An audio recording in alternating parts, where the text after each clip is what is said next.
ഞാൻ നിഷിത സുരേഷ്. വിശദമായ വാർത്തകളിലേക്ക്. റെയിൽവേ ലൈനുകളുടെ വളവ് നിവർത്തി യാത്ര സുഗമമാക്കുന്നതിന് സംസ്ഥാന സർക്കാർ സ്ഥലം ഏറ്റെടുത്ത് നൽകണമെന്ന് കേന്ദ്രമന്ത്രി Suresh Gopi Calicut chamber of commerce and ഇൻഡസ്ട്രിയുടെ രജത ജൂബിലി ആഘോഷങ്ങളുടെ ഉദ്ഘാടനം നിർവഹിച്ച് സംസാരിക്കുകയായിരുന്നു മന്ത്രി.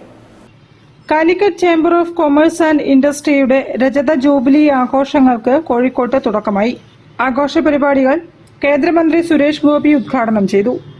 റെയിൽവേ യാത്രാ വികസനത്തിന് കണ്ണൂർ, കോഴിക്കോട്, കൊല്ലം എന്നിവിടങ്ങളിൽ റെയിൽവേ യാർഡുകളുടെ പ്രതിസന്ധി തുടരുകയാണെന്ന് അദ്ദേഹം പറഞ്ഞു. ആവശ്യമായ സ്ഥലം ലഭ്യമായാൽ പ്രശ്നം പരിഹരിക്കപ്പെടുമെന്നും ഇതിന് സംസ്ഥാന സർക്കാരിന്റെ സഹായം വേണമെന്നും അദ്ദേഹം കൂട്ടിച്ചേർത്തു.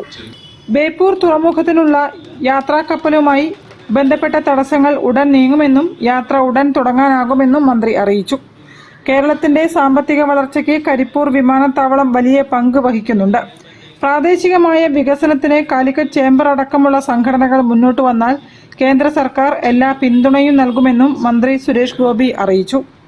കേരളത്തിന്റെ എക്കോണമിയെ സംബന്ധിച്ച് കോഴിക്കോട് എയർപോർട്ടിനൊരു വലിയ പങ്ക് വഹിക്കാനുണ്ടെങ്കിൽ ആ പങ്ക് വഹിക്കുന്നതിനുള്ള പുതിയൊരു സ്റ്റേറ്റസിലേക്ക് നിങ്ങളുടെ പ്രവർത്തനം എന്ന് പറയുന്നത് നേരത്തെ പറഞ്ഞ ഒരു സ്വേച്ഛ സ്വാർത്ഥ വിചാരവുമില്ലാതെ അത് ഒരു നാഷണൽ ഫങ്ഷണറി ആയിട്ട് കൊണ്ടുവരുന്നതിന് വേണ്ടുന്ന എല്ലാ സംശുദ്ധമായ അന്തരീക്ഷങ്ങളും ഒരുക്കപ്പെടണം എന്ന് ഞാൻ പറയുമ്പോൾ അതിൻ്റെ എക്കണോമെട്രിക്സ് ആയാലും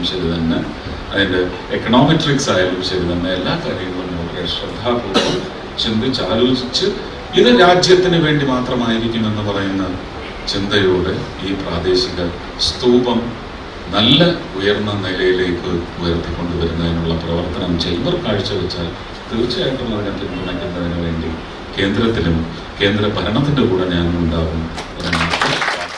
ചേംബർ പ്രസിഡന്റ് ബിനീഷ് വിദ്യാധരൻ അധ്യക്ഷത വഹിച്ചു. ചേംബർ ഫൗണ്ടർ പ്രസിഡന്റ് CBM വാര്യരെ മന്ത്രി ആദരിച്ചു. M മുസമിൽ മന്ത്രിക്ക് ചേംബറിന്റെ നിവേദനം നൽകി. Chamber secretary Sirajuddeen Ilathodi, treasurer Vishobh Panangad, doctor K Moythu, TP Ahammed Koya, C Chakkunni, Aib Thomas, Zubair Kolakkadan എന്നിവരും പ്രസംഗിച്ചു. News bureau, Kozhikode. ഇ-ഹെൽത്ത് പദ്ധതി വഴിയുള്ള മെച്ചപ്പെട്ട ആരോഗ്യ സേവനങ്ങൾ ജനം പ്രയോജനപ്പെടുത്തണമെന്ന് മന്ത്രി AK ശശി